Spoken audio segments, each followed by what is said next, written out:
morning friends. I hope in this corona period you all will be safe. Students, मैंने आपको पहले जो previous मई और जून के में ऑलरेडी आपको 2 चैप्टर्स पढ़ा रखे हैं, जिसमें से एक हमारा है matrix functions, types of functions. I hope आप सबने उस पर एक्सरसाइज लगा लिए होंगे। अब जो नया चैप्टर मैं स्टार्ट करने जा रहा हूँ दैट इज़ लिमिट। चूँकि बुक्स आ चुकी हैं मार्केट में, तो आप क्या करिए, परचेज कर लीजिए। जो बुक है ओपी मल्होत्रा की बुक आपको लेनी है, ये बुक है, ठीक है। इसको आप लोग परचेज कर लीजिए, क्योंकि इसके क्वेश्चंस और एक्सरसाइज कराए जाएंगे। और मैं आपको पेज नंबर और एक्सरसाइज नंबर बताता रहूँगा कि कहाँ से आपको कौन कौन से क्वेश्चंस करने हैं। तो आप इस बुक को, ओपी मल्होत्रा की जो बुक है, इसको आप लोग परचेज कर लीजिए मार्केट से। Let we start the chapter limit. Friends, limit की ज़रूरत क्यों पड़ी? लिमिट चैप्टर में क्या होता है कि जैसे मान लो अगर कोई भी पॉइंट पे अगर फंक्शन हमारा तो y बराबर, अगर इफ y बराबर fx will not give defined value,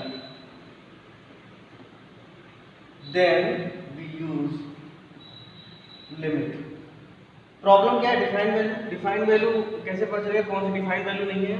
तो यहाँ पे 7 अनडिफाइंड वैल्यूज होती है। ये देखिए, मैंने यहाँ पे लिखा है 7 अनडिफाइंड वैल्यू, जिसमें से हमारा 0/0 होता है, इनफाइनाइट बाई इनफाइनाइट होता है, infinite minus infinite, 0 raise to the power 0, infinite raise to the power 0, 1 raise to the power infinite and 0 into infinite. तो ये 7 अनडिफाइंड 1 2 3 4 5 6 7 अनडिफाइंड वैल्यूज होती हैं। इन्हीं वैल्यूज से हमें बचना है। अगर ऐसी कोई वैल्यूज आ रही है तो हम फिर क्या करेंगे? अगर ऐसी कोई वैल्यूज आ रही है then we use the limit formula, ठीक है। अब ये फॉर्मूलाज क्या है इसके बारे में डिस्कस करते हैं। आपको 11th में ऑलरेडी हम लोगों ने थोड़ा बहुत इसके बारे में डिस्कस किया है, लेकिन उसके आगे का हमें देखना है। तो इसमें कुछ फॉर्मूले हैं। Limit x tends to 0, sin x upon x 1 होता है। आप अगर लिमिट की वैल्यू रख के देखिए तो ये 0/0 फॉर्म में है। ये सारे के सारे, ये तो cos 0 1 होता है, तीनों वेरिएबल। यहाँ पे आप रख के देखिए log 1 plus x upon x 1 होता है। अगर आप x की वैल्यू 0 रखेंगे तो log 1 0 होता है। तो 0/0 फॉर्म ये भी है, ठीक है। उसके बाद अगर आप यहाँ रख के देखिए तो ये भी 1 होता है। लिमिट को रखेंगे तो ये भी 0/0 फॉर्म है। यहाँ पे आप देखिए तो ये भी x की वैल्यू जब आप a रखेंगे तो a की पावर n माइनस 0/0 फॉर्म ये भी है। इसका फॉर्मूला क्या होता है? n इंटू a की पावर n माइनस 1। इसको हमें याद रखना है। इधर अगर हम देखें तो लिमिट की वैल्यू रख रहे हैं a की पावर 0 1 होता है, 1 माइनस 1 0, 0/0 लॉग इसका 0/0 फॉर्म ये भी है हमारा। इसमें जो वैल्यू आती है वो क्या होती है? log a basic. ये बड़ा इंपॉर्टेंट है, इस पे क्वेश्चन बोर्ड पे आते हैं। बोर्ड क्या, इवन IIT में भी इस पे क्वेश्चन पूछे जाते हैं। जैसे अगर आप यहाँ पे 1 प्लस अंदर कोई फंक्शन है, यहाँ 1 अलग रखना है, जितना भी फंक्शन रहेगा अगर उसकी पावर में कोई फंक्शन है जहाँ पे जो लिमिट है उसकी वैल्यू को जब हम रख रहे हैं तो 0 दोनों पे 0 दे रहा है, तो जाहिर सी बात है अगर ये दोनों की वैल्यू 0 हो तो ये कौन सा फॉर्म हो जाएगा? 1 की पावर इनफाइनाइट फॉर्म है। तो इस केस में हम क्या करेंगे? ये e की पावर एक्सपोनेंट में कन्वर्ट हो जाएगा और ये दोनों मल्टीप्लाई हो जाएंगे। मतलब अगर इसको हम देखें थोड़ा सा तो इन दोनों को अगर मल्टीप्लाई करेंगे तो ऐसे तो मल्टीप्लाई होगा, limit x tends to 0 and fx into 1/gx, ठीक है। तो इस तरीके से हमें फॉर्मूला मिल गया। अब अगर हम यहाँ पे कुछ क्वेश्चन देख लेते हैं, हालांकि इन सब पे तो बेसिक क्वेश्चंस आप लोगों ने 11th में भी लगाया ही है। थोड़ा सा हम उसके आगे का देखते हैं। जैसे मान लेते हैं ये क्वेश्चन है लिमिट x टेंड्स टू 0 2 की पावर x माइनस 3 की पावर x अपॉन x। अगर हम यहाँ पे देखें x की वैल्यू को 0 रखें तो 2 की पावर 0 1, 3 की पावर 0 1, 1 माइनस 1 0। तो ये हमें 0/0 फॉर्म मिल रहा है। कहीं ना कहीं पावर में x है, तो हमें हमारे दिमाग में, हमारे जहन में जो ये वाला फॉर्मूला है वो आना चाहिए। जब अब यहाँ -1 की कमी है तो हमने क्या किया, यहाँ पे एक स्टेप में इधर दिखा दे रहा हूँ।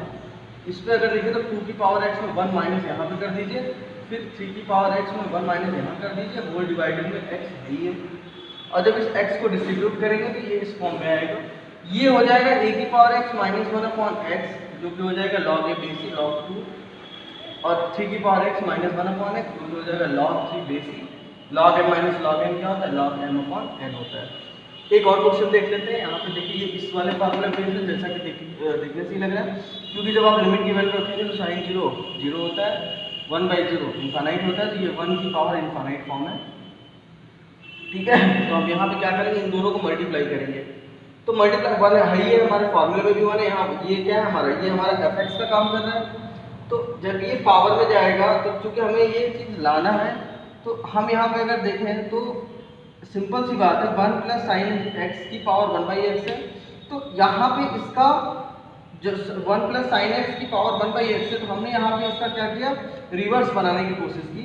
इसको हम और इजी वे में आपको समझाने की कोशिश करते हैं। हम यहाँ पे इस चीज़ को हटा दे रहे हैं, हम आपको दिखाते हैं। जैसे कि ये हमारा है, तो हमने क्या किया, इन दोनों को सिंपल मल्टीप्लाई करना है, तो मल्टीप्लाई कर देते हैं। तो ई की पावर में क्या हो जाएगा, लिमिट एक्स टेंड्स टू 0, ये दोनों मल्टीप्लाई होंगे, तो यहाँ देखिए मल्टीप्लाई हुआ है, तो ये हो जाएगा sine x into one by x. So this will be e की power limit x tends to 0 sine x by x. अब अगर आप देखिए तो पावर में ये कौन सा फॉर्म है, 0 बाई 0 फॉर्म है, और साइन थीटा बाई थीटा क्या होता है, 1 होता है। तो जिसकी वजह से ये क्या हो जाएगा, ई की पावर 1, that is e will be our answer.